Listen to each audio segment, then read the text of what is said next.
Assalomu alaykum, hurmatli kanalimiz kuzatuvchilari. Bugungi rivojlantiruvchi markazlarni tashkil qilish texnologiyasi fanida navbatdagi ma'ruza mashg'ulotimizni boshlaymiz. Bugungi mavzumiz maktabgacha yoshdagi bolalarni ta'lim berishda kompetensiyaviy yondashuv mavzusi. Reja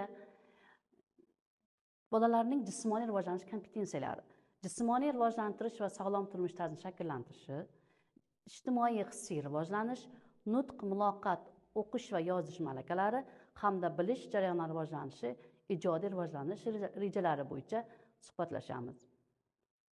Maktabgacha yoshdagi bolalarga ta'lim berishda alohida yondashuv o'sib borayotgan bola shaxsini hayotga tayyorlash, unda hayotiy muhim masalalarni hal qilish uchun zarur bo'lgan axloqiy me'yor qadriyatlarni o'zlashtirish, boshqa insonlar bilan muloqot qilish, men obrazini yaratish bilan bog'liq bo'lgan faoliyat usullarini shakllantirishga tayyorgarlik hisoblanadi.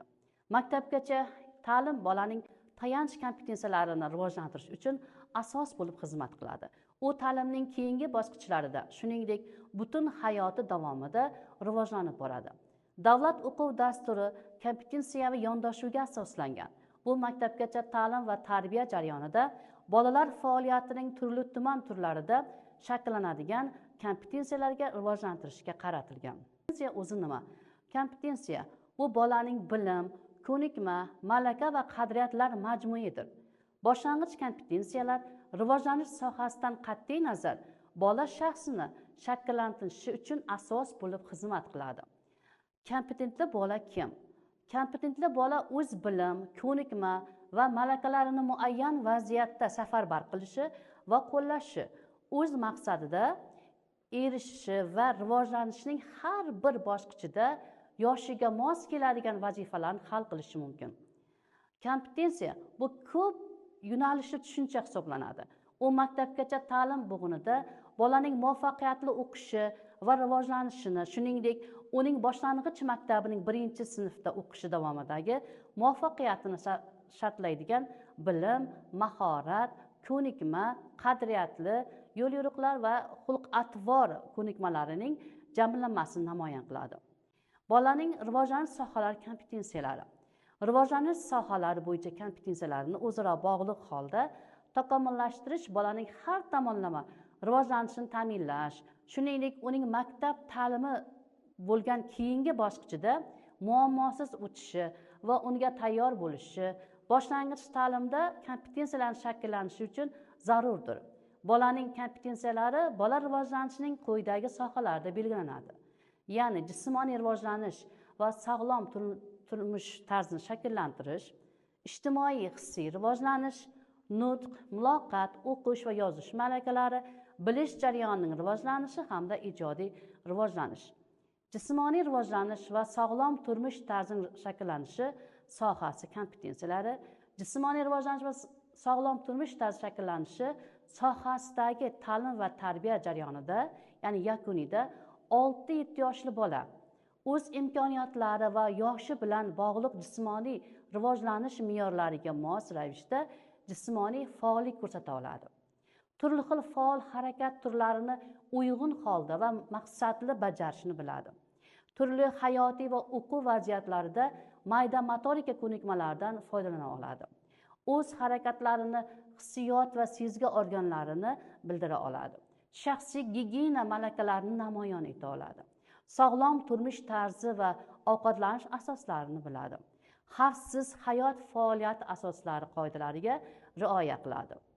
Ijtimoiy hissiy rivojlanish sohasi kompetensiyalari esa bu sohadagi ta'lim va tarbiya jarayoni yakunida 6-7 yoshli bola o'z meni va boshqa insonlarning hayotiy faoliyat muhitidagi roli to'g'risida tasavvurga ega bo'ladi.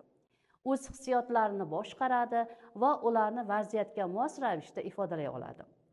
O'zgalarning hissiyotlarini farqlaydi va ularga mos ravishda javob bera oladi. Kattalar va tengdoshlari bilan vaziyatga mos ravishda muloqot qila oladi. Murakkab vaziyatlardan chiqishning amaliy yo'llarini topa oladi. Nutq, muloqot, o'qish va yozish malakalari sohasi kompetensiyalari. Nutq, muloqot, o'qish va yozish malakalari sohasidagi ta'lim va tarbiya jarayoni yakunida 6-7 yoshli bola natijasi ona tilini eshitadi va tushunadi. Ona tilida to'g'ri talaffuz, mos grammatik shakllar va turli gap tuzilmalaridan foydalana oladi. Chet tilini o'rganishga qiziqish bildiradi. Chet tili bo'yicha dastlabki bilimlarni namoyish etadi. Badiiy adabiyotga qiziqish bildiradi. So'zning lug'aviy ma'nosi, bo'g'inli va fonetik tuzilishini to'g'risida tasavvurga, tushunchasiga ega bo'ladi. Gapning turli ma'no shakllarini mustaqil ravishda tuzadi va so'zlab bera oladi. Bilish jarayoni rivojlanish sohasi kompetensiyasi bu sohadagi ta'lim-tarbiya jarayoni yakunida 6-7 yoshli bola bilim olishga katta qiziqish bildiradi.